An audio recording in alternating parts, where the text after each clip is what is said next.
He is called king of the gods, yet the crown he wears was earned through secrecy, prophecy, and revolt.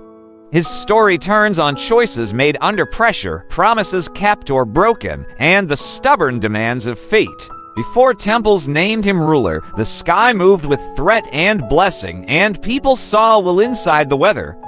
They shaped a figure who could gather winds into purpose, speak through lightning, and judge with rain.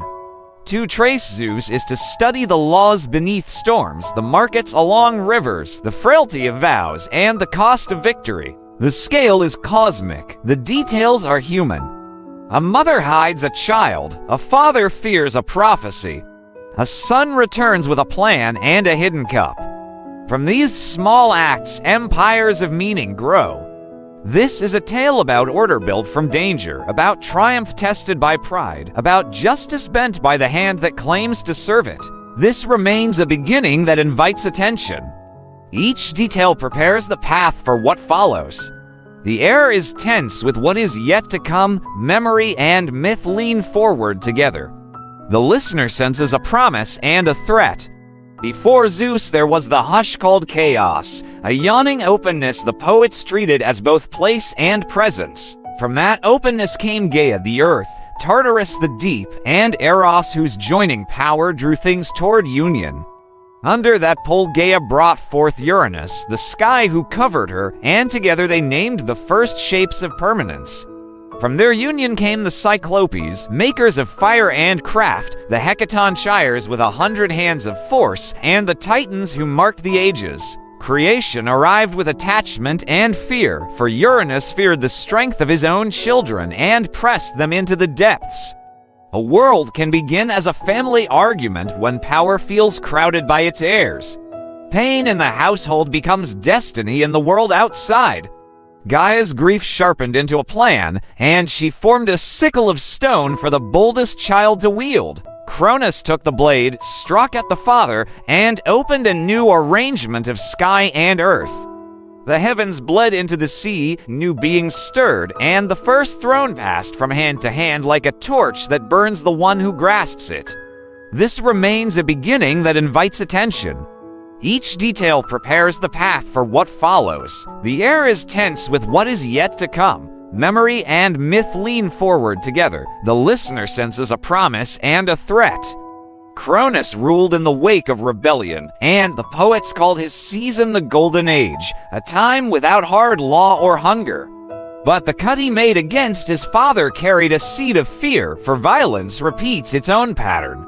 A word came that one of his children would dethrone him as he had dethroned Uranus. The prophecy did not name the child, and so he resolved to consume them all. Each birth became a meal, each cry was muffled by a swallowing, and the palace learned to keep quiet. Rhea, sister and wife, watched her children vanish into the living dark of their father. Grief breeds courage when loss will not stop, and she formed a counterplan with quiet allies. She birthed the youngest in secret on Crete, hid him in a cave with loyal hands, and fed the king a stone wrapped like a newborn. The lie worked because fear makes rulers hurry, and hurried rulers stop checking what they claim to control. Thus a child named Zeus lived while his brothers and sisters waited, and a clock began to tick beneath the floorboards of the world. This remains a beginning that invites attention. Each detail prepares the path for what follows. The air is tense with what is yet to come, memory and myth lean forward together. The listener senses a promise and a threat. The hidden child grew among goats and nymphs, with drums to cover his crying and rock walls to hold his sleep. He learned that safety is a loan, not a gift, and that secrecy is a tool for those who cannot yet strike openly. From Crete he watched ships pass and storms roll, and he measured himself against the horizon. When he reached his strength, he sought counsel with Metis, whose patient wisdom turned impulse into strategy. She mixed a draft that would force a stomach to give back what it had stolen, and he took it like a vow. He descended to the house he had never known, entered as a servant, and poured the cup with steady hands. The king drank because victory had made him careless, and the old crimes surged upward in a wave of release. Hestia appeared, then Demeter, then Hera, then Hades, then Poseidon, slick with rebirth and ready to stand. A family remade itself in the dining hall, and silence ended with a shout.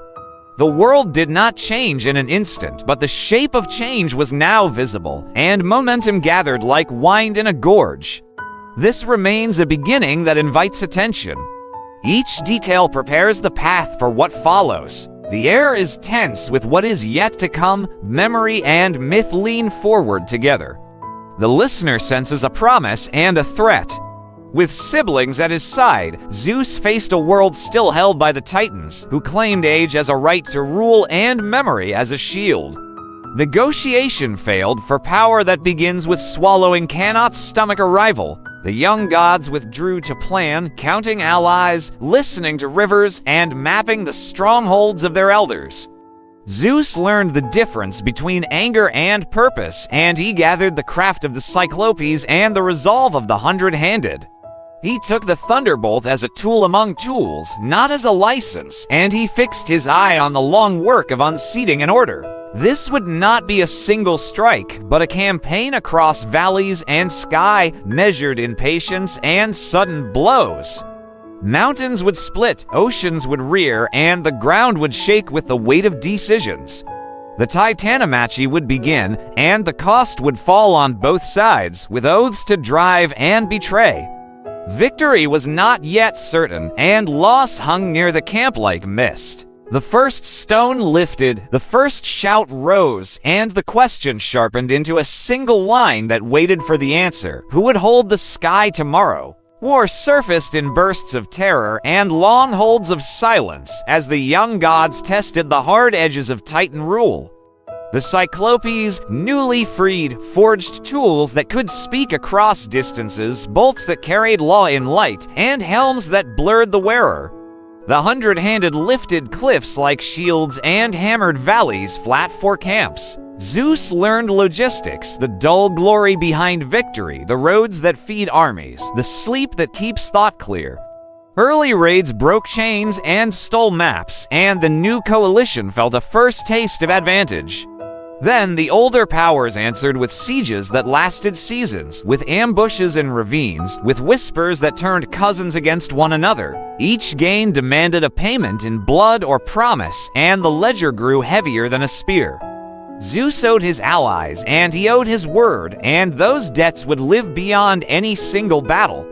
To lead is to carry the slow math of favors and the quick math of risk, and he worked both with tightening care. The field tilted, then leveled, then tilted again, and every sunrise looked like a judgment written in cloud. This remains a beginning that invites attention. Each detail prepares the path for what follows.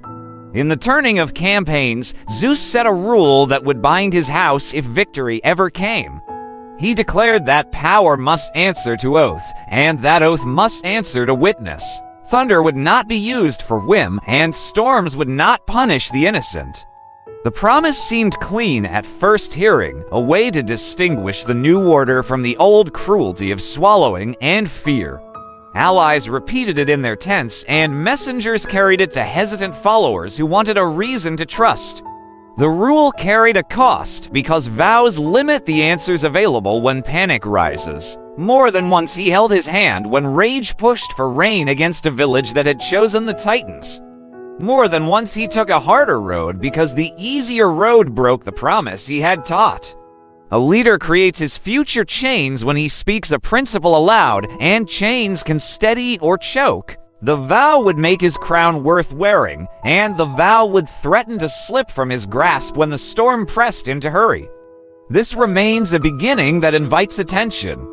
Each detail prepares the path for what follows. The air is tense with what is yet to come.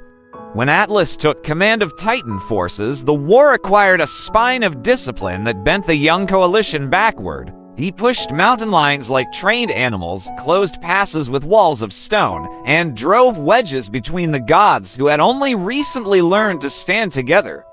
Zeus felt the practice of his vow grow heavier as retreats mounted. Villages asked for favors he could not grant without breaking the rule that defined his claim to better order. Some allies whispered that promise is a luxury for stable days, not for a season of knives. He answered that the future is built during the worst hours, or it is not built at all.